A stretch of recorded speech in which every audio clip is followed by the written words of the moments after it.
So we had learned about the flux tunable gates, where basically we tune the local magnetic flux of one particular qubit, and in that way we can tune the frequency of the qubits, and that will essentially help us perform some gate operation. But the problem with flux tunable gates are that because we are introducing a new noise channel, because see, we are introducing a flux tunable channel, right? We'll be tuning the flux for control knob, but that is essentially a place where noise can come, and whenever there is noise there'll be some decoherence and other factors coming into play, and that will essentially reduce our performance.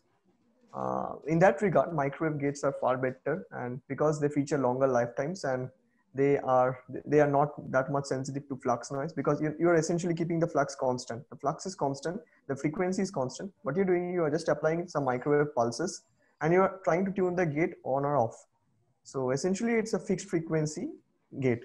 It's not variable frequency, unlike the thing which we introduced in flux tunable gates. So now some very crucial examples of microwave gates are CR, PSWAP, MAP, and RIP. So we'll be going through all these gates one by one. Okay. Yeah. Just a second. Yes. Okay. Okay. We'll start with the cross resonance gate, and as you can see that, as the name suggests, the resonance that is to be applied is achieved via a crisscross mechanism. Okay, I will explain this term, the crisscross mechanism. Like intuitively, we can think that this frequency, suppose let's say this frequency, the omega 2 tilde, the frequency of this qubit is applied in a microwave pulse that is fed into this qubit. Without changing the values of any frequency, we are indirectly feeding this frequency through a microwave pulse. It's an indirect mediator or a medium to convey this frequency, and we are feeding this into this qubit 1. And as a result of that, some kind of excitations obviously will generate in the qubit 1 due to the changes, and that particular change will be analyzed and will be measured, and that's the key ingredient of the CR gate. Okay, and here, as the brief introduction suggests, that as we are not changing the values of the frequency, rather than we are just indirectly transferring the frequency to the qubits, so the noise channels gets reduced, and the effectivity of the gate, which is known as the gate fidelity, it's a technical term for the gate effectivity, reaches a percentage of about 99%. It's about 0.99%, whereas the flux tunable gates have value, let's say about 0.92 or 0.91 or something like that. So it's very higher, you can see that, and it's very effective also. And coming to the properties, like it's an entangling gate. I've explained what's an entangling gate in the flux tunable gates. And moving on to the second point, like Sagnik has mentioned that it consists of the static frequency qubits, the untunable superconducting qubits, the qubits where frequency doesn't change. So this was the introduction, and yes, you can also, there is also a hyperlink here. The readers who are aiming for the advanced reading materials can also go through this RZ file. It's also embedded here. Okay. So yes, the circuit that we use for the CR gate generally looks like this. Actually, this is nothing but the expanded version or the explicit version of this circuit. Let's explain this circuit before moving on to this explicit circuit to understand it in a more lucid way. Okay, so first of all, you can see that these two qubits are this two qubit doesn't gets coupled directly. Like if you have remembered, like I have mentioned in the ISOP gate, that both the qubits coupled directly, and as a result of that, their frequency becomes dependent upon their magnetic fluxes. So here it is the completely different scenario.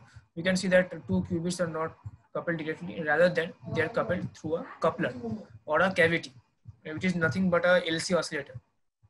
Okay, and as you can see that it's here is a microwave pulse over here, and we are feeding this frequency, the omega 2 tilde, over this pulse, and it's getting irradiated over here in this qubit.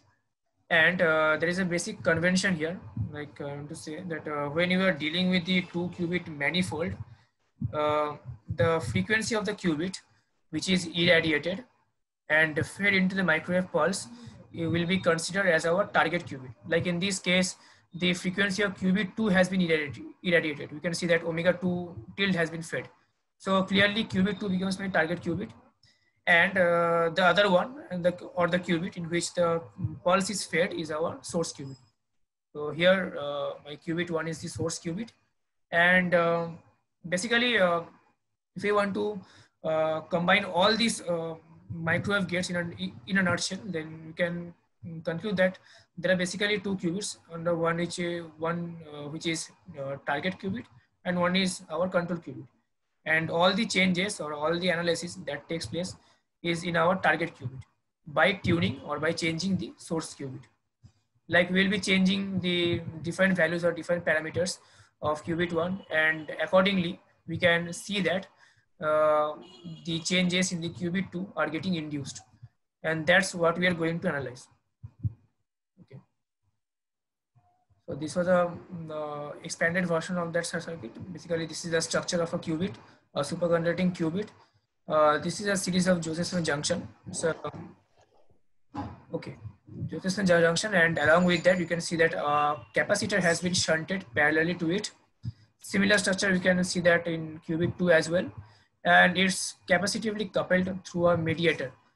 The reason that it is coupled through a mediator, because these 2 qubits are separated by a considerable distance, let's say in the range of micrometer or 10 to the power minus 5 meters, something like that.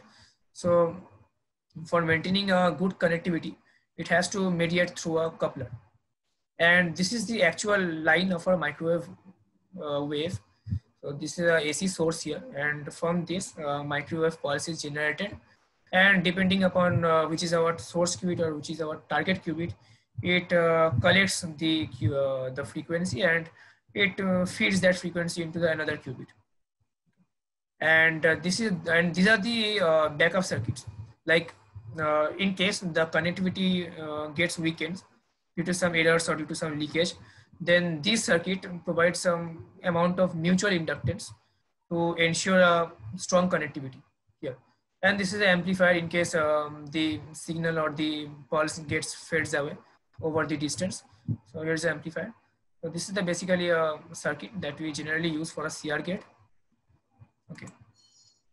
Okay, so we'll be looking after the mechanism, like how it actually feeds the circuit, feeds the frequency into the qubit, and how does all the changes appear. But before moving on to this mechanism, we have to look after a particular key feature, that is the Rabi oscillation.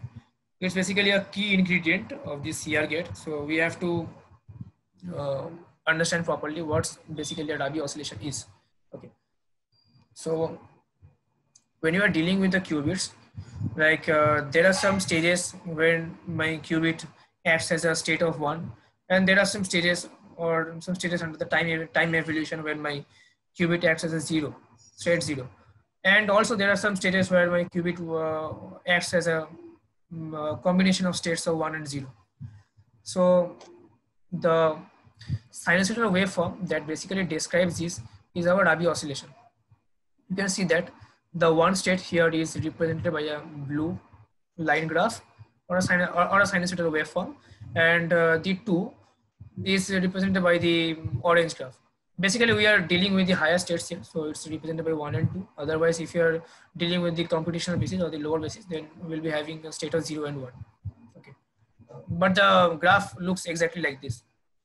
You can see that there is a clear swapping of the states. Like at this point, when the blue graph behaves as a state of 0, or the blue graph which when the probability of the blue graph is low, approximately 0, then you can see that the probability of the opposite graph or the opposite state becomes exactly the maximum, and the vice versa also occurs here.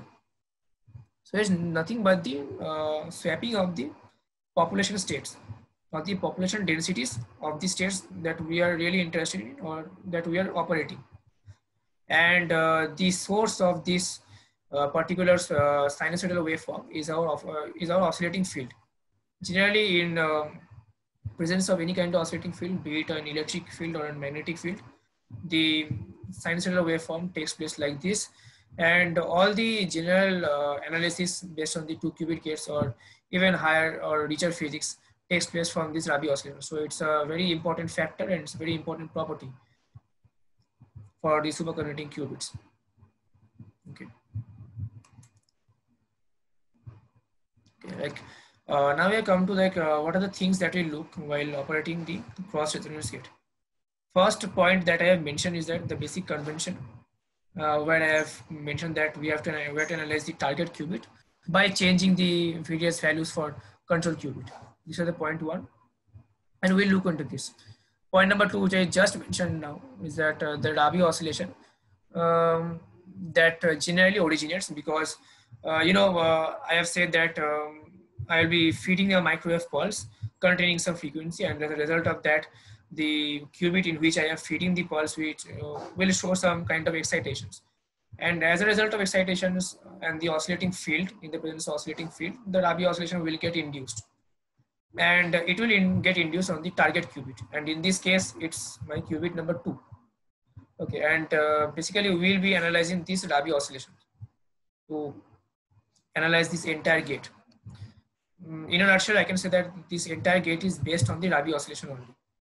And point number 3 is that from the Rabi oscillation that we will be mentioning, we will be analyzing a particular quantity that is the phase difference will come into the scenario, and this will grow. This will increase as our time evolution, as a result of our time evolution.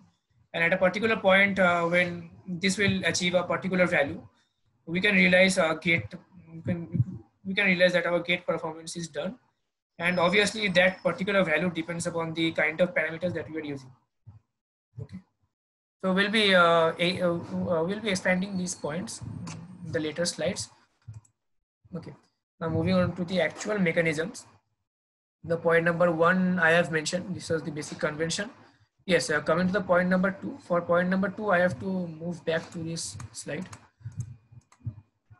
Okay, you can see that there is a mark of tilde over here. Like above omega 1, there's a tilde, and omega 2 tilde over here. So basically, these are not the original frequencies of the qubits.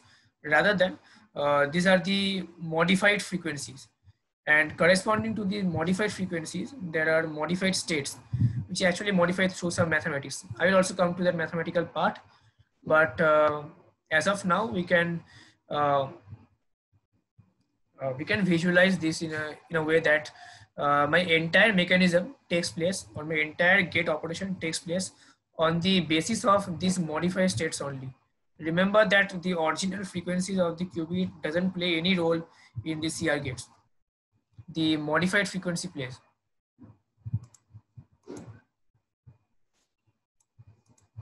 Yes. Okay, and technically or by the physics terms, this particular phenomenon has a terminology, and this is known as the Dre states. And corresponding to its the energy is known as the Dre energy, and the eigenvalues or the eigenvectors corresponding to that energy or that Hamiltonian energy will be known as the Dre eigenvalues. Okay, and then point number 3. Okay, I guess I have mentioned the point number 3, and point number 4 is that this entire operation takes place in a dispersive regime. Now, what is dispersive regime? Dispersive regime is a region where my coupling strength, that is G, is very less than the amount of frequency detuning, or the frequency difference between the two qubits. Like here, delta 1 2 means that delta 1 minus delta 2, right? Now, why we are actually operating this gate in a dispersive regime? Because look, when you are operating this in a dispersive regime, where my coupling strength is very low, that means that my frequency detuning is very high. Is very high. Means that we can easily distinguish the two qubits separately by the value of the frequency. If the particular value of both the frequency comes closer, or it nearly differs by some amount of value, let's say delta, then there is a chance that this qubit accidentally combines or tunes with some other qubits in its near environment, and that can lead to the leakage of information. So a considerable difference of the frequency must be maintained in order to perform the gate operation. So this was it. Okay, so moving on to the mathematical part. Like first, in the first step, we are starting off with our basic Hamiltonian, the interaction Hamiltonian. Like I have mentioned in the first session that all the gates that we'll be performing, it basically depends upon the interaction Hamiltonian, not the absolute Hamiltonian of the states. So we are starting off with the original Hamiltonian. By original Hamiltonian, I mean that it contains the original frequencies, that is omega 1 and omega 2. Okay. So, the original Hamiltonian looks something like this. It's a combination of the tensor products or the inner products of the Pauli matrices. Okay, you can see that. It's a mathematical term. Okay, we need not to look in detail. And moving on to the point number 2, we actually mathematically diagonalize this equation, this particular Hamiltonian.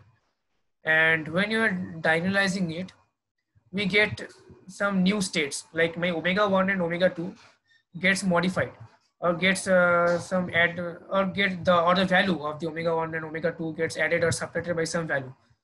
And as a result of that, we get two new frequencies, which are nothing but omega tilde of 1 and omega tilde of 2. You can see that here in this case, omega tilde of 1 gets added by some value, and omega tilde of 2 gets lowered by some value.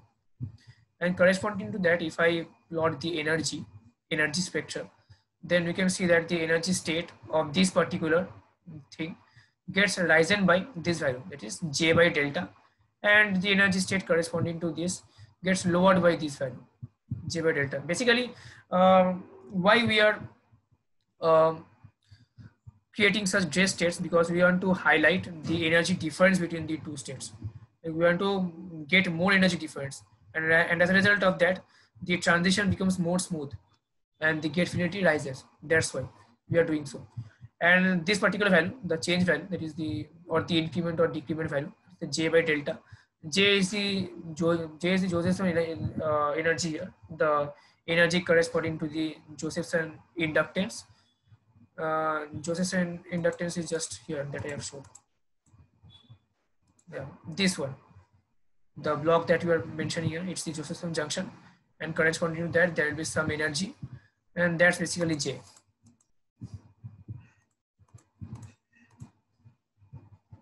Yes, and delta is the frequency detuning. Like it's not the detuning between the two frequency, but it's the detuning between the frequency and the coupler. Okay. And this entire scenario is mathematically known as the Wolff-Schiffer transformation. I have embedded a hyperlink over here. The readers can look into it. If they want to get inclined by more mathematics, then they can look into it. And as soon as we obtained with the new frequency or the trace frequency, then at this point of time, a microwave pulse is applied containing the frequency of qubit 2, and it get applied on the qubit 1, and that excites some kind of transition over qubit 1, and corresponding to that, that also induces some kind of changes between qubit 2. And actually what we are interesting at is that we are interesting at the changes that are taking place in the qubit 2 as a result of qubit 1. And the point number 4, coming to the point number 4, like point number 4 is very important to understand, because this particular Hamiltonian that we are looking into, the point number 1, gets converted into a drive Hamiltonian. Now, when you are dealing with the microwave pulses, all the microwave control gates have certain kind of drive Hamiltonian, because the microwave pulse that is fed is nothing but basically a microwave drive, and corresponding to the drive, there must be some energy state, which is actually described by the drive Hamiltonian here. And we can see that it's a very large formalism over here. And the new term that we are encountering over here is first of all, that is the A of t, which is nothing but the shift amplitude of the drive. Why shaped amplitude? Because this overall scalar value, that is h bar into A of t into cos of this term, this whole term is nothing but the drive amplitude. The amplitude means that the maximum amount of drive that it can apply, okay, that it can apply over the microwave pulse. And A of t is nothing but that whole drive, which is actually denoted by omega over here. And A of t is omega by h bar into cos of this term. So A of t is the renormalized or the shaped amplitude, and h bar, it's a Planck's constant, a modified Planck's constant, h by 2 pi, and cos of omega 2 till t. Yes, we can see that this entire formalism of this drive Hamiltonian depends upon the dressed frequency of qubit 2 or the target qubit. And from there, it's very evident that the changes are taking place in the target qubit, and we are interested in target qubit only. That's why we are deriving a drive Hamiltonian that is solely depending upon the target qubit, the frequency of the target qubit. And another term that we are seeing over here is that M of 1,2. It's a new term over here. M of 1,2 means the amount of crosstalk. The amount of crosstalk between qubit 1 and qubit 2. I have also denoted what is the crosstalk in the speaker notes here, over here. Like, the amount of crosstalk is nothing but the unnecessary signals or the unnecessary information. Like, it's not necessary that over the entire gate time period, my qubit 1 will only interact with the qubit 2. It may interact with some near environment qubit. So as a result of that, some information will get lost, obviously, and that is represented by the M of 1,2. It is nothing but the magnitude of the unnecessary signal. And yes, moving on to the most important part, the Rabi oscillation. You can see that we are feeding a microwave pulse into qubit 1, and as a result of that, some excitation are taking place in the qubit 1.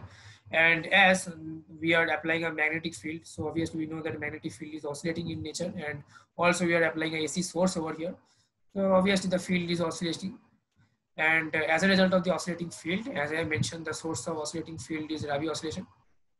So Rabi oscillation is getting induced over here, and which is actually taking place in the qubit 2. But if you look into the formalism, like if you look over here, the drive that I have mentioned over here by omega, the drive amplitude or the drive Hamiltonian of the Rabi oscillation that is taking place in the qubit 2 depends upon the factors or depends upon the parameters that solely based on qubit 1. Like, you see that the maximum drive amplitude that it can permit is also based on the qubit 1, delta V of D1. Actually, this is represented by the voltage over here. That's why it is denoted by V. And also there are some mathematical terms like V1 minus, mu1 minus, which is described. I'm sorry to interrupt, but Hirmay says that we have to wrap it in 5 minutes because Zoom has some limitations. Okay.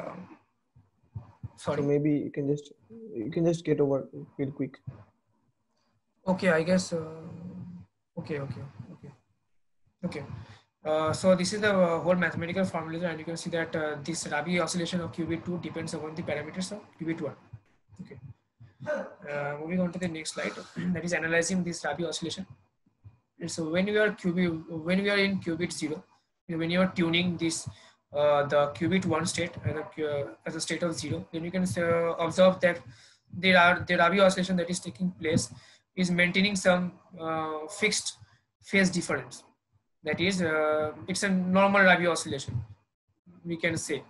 But as soon as we tuning this to state 1, or we are exciting the qubit 1, then you can see that some kind of modification is taking place in the sinusoidal waveform. That is, this phase difference between these two is getting expanded. It's if I say this difference is A and this is a B, then obviously you can see that B is greater than A. And as soon as the time increases, the phase difference increases, and corresponding to this graph only, this graph only, we plot a graph mentioning the angle difference here over here, and you can see that by the amount of parameters or by the type of parameters that you have been described in the context that I have embedded in the hyperlink, nearly gets phase difference of pi in a time of 200 seconds. So here at this point, my gate operation has been achieved. That is, the phase difference of pi has been achieved on the basis of the certain parameters, and the time at which this entire phase difference gets achieved is our gate time. So we can say that the CR gate has been achieved in nearly 200 nanoseconds. So yes, this was it, and this was the inference that I have just explained over here. And this is the unitary matrix, like I have mentioned in the first session, that all the gates must have a unitary matrix. So CR gate also has. And by putting the value of minus pi by 2 over this theta, we can derive this particular matrix into some reduced form, which is nothing but it looks similar to the C0 gate. So we can build C0 gate from the CR gate. And that's all we have done with the CR gate. Now passing the MIC over Shagnik. Mention the MAC gate. Okay, so now because we have completed CR gate, we'll be moving real quick to the microwave activated C-phase gate. So we had learned about the C-phase gate earlier. The C-phase gate essentially it added a phase of pi. It added a phase of e to the power I pi, that is -1, whenever both the states were in excited state. Like 1 1 became -1 1. Otherwise, all the other possible states in the computational basis, like 0 0 0 1 and 1 0, were the same after passing through the CR gate. So, because we had said that the flux tunable gates has some limitations, that is why we have a microwave version of the the C-phase gate. Sorry, the C-phase gate. So that's basically the map gate. Now the key characteristics of the map gate are: firstly, it has all microwave control. So you just apply microwave pulses, and that will be enabling you to switch the gate off or on. Secondly, because you are applying microwave pulses, so there is no loss of flux tunability, and that is why there will be no no crosstalk and leakage errors will be significantly reduced. Thirdly, because you are mimicking a C-phase gate, it has its own advantages because you're having just the cool features which were described in a C-phase gate into this microwave activated C-phase gate. And the fourth essential feature is that you are having interaction between the separated regimes. Now, what I mean by it, see, essentially we have two different regimes. See, we are saying that we have a qubit. There are just 2 bits, there are 2 quantum bits, and they can be either in 0 or 1, but this is not always the case, right? It may happen that they get excited, like it may happen that it may be in 2 0 or 1 1 or 2 1 state. That's quite possible. Now, what we are doing in this map gate, we are utilizing the fact that we are having interaction between the different regimes. One is the computational regime, and the other is the excited regime. Okay, next. So this is the interaction, as you can see. Like this is the interaction where we are having an interaction between 1 2 and 0 3, right? The interaction energy is √3j, and all these things, like this is a computational space which is given down, and there is an interaction region which is given up. So basically we are trying to align 1 2 and 0 3 together, and whenever we try to do so, there will be some energy difference coming in between 1 2 and 1 1 and 0 2 and 0 1, and that will basically induce this particular map gate. Next. So I had said just now that we are trying to align them. We're trying to tune the resonator bus in such a way that 1 2 and 0 3 align with each other, and when we do that, the degeneracy between 1 1 and 1 2 as well as 0 1 and 0 2 are removed, and they are removed in such a way that they are separated by 2 xi, where xi is given by this particular formula, where J1203 is the interaction Josephson energy, which is basically nothing but √3j, where J is the Josephson energy, and delta 1203 is a detuning. Next. So I just now say that what is J1203 and delta 1203. Well, the fact here is that we are keeping EB minus EA equals to xi. And this xi is basically the conditional enharmonicity. I had just now mentioned that xi is given by that complex equation, and you were saying that if you tune delta 1 to 0 3, and if you tune the the tuning. Okay, in that way you can tune EB minus EA.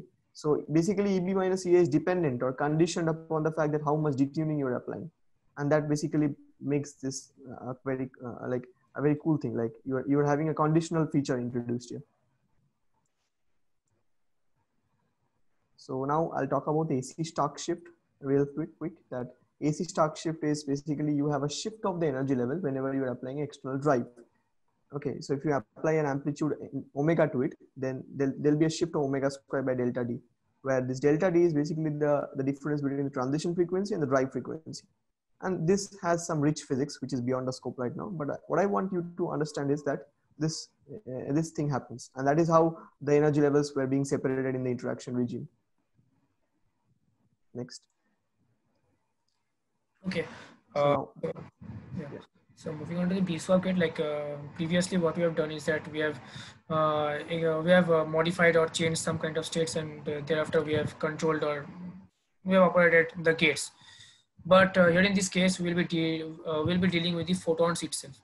Like it's more fundamental and it's more physically implemented.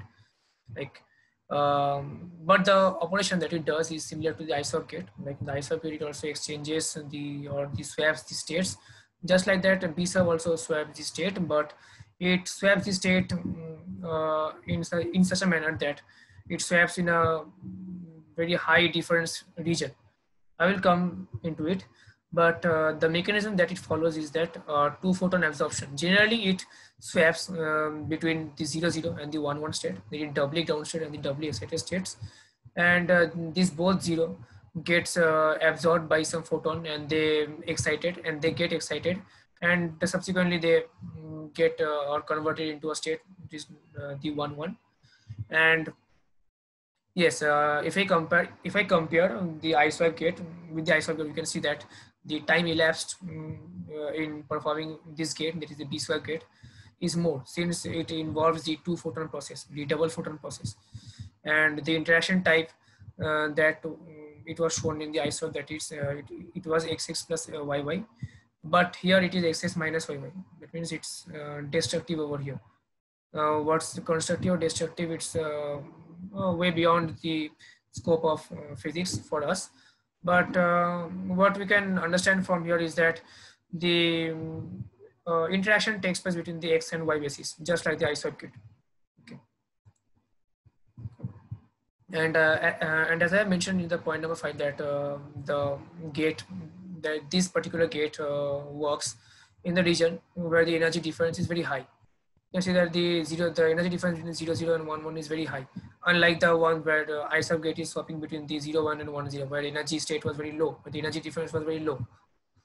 And point number 6 is that the transition, as soon as the transition takes place, as a result of the photon absorption, the concept of anharmonicity gets introduced, because we are dealing with the higher excited states. So the concept of anharmonicity gets introduced, and as the detuning approaches the anharmonicity, there is a mathematical condition. It's a mathematical condition to perform this gate. As the frequency detuning, that is delta 1, 2, the delta, that is the difference of frequency between the two qubits, approaches the anharmonicity, the gate fidelity becomes more, and the gate becomes more brighter and brighter. And coming to the point number 7 is that if we want to draw a Bloch sphere corresponding to this particular gate, then you can see that this particular vector gets rotated in a subspace or a subsphere, 0, 0, 1, 1 subsphere. We'll see that what the subspace is as we'll concluding this whole thing into the upcoming slides. And along with that, as I had mentioned that each and every gate has its own drive Hamilton and its own drive frequency.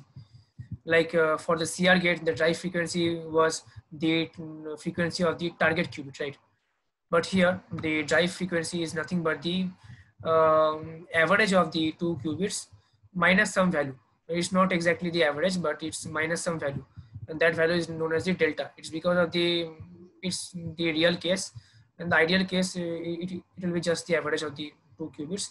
But in the real case, due to some leakage errors and the information errors, we are introducing this particular parameter, that is delta. And omega 1 and omega 2 are the frequency of qubit 1 and 2 respectively. Okay.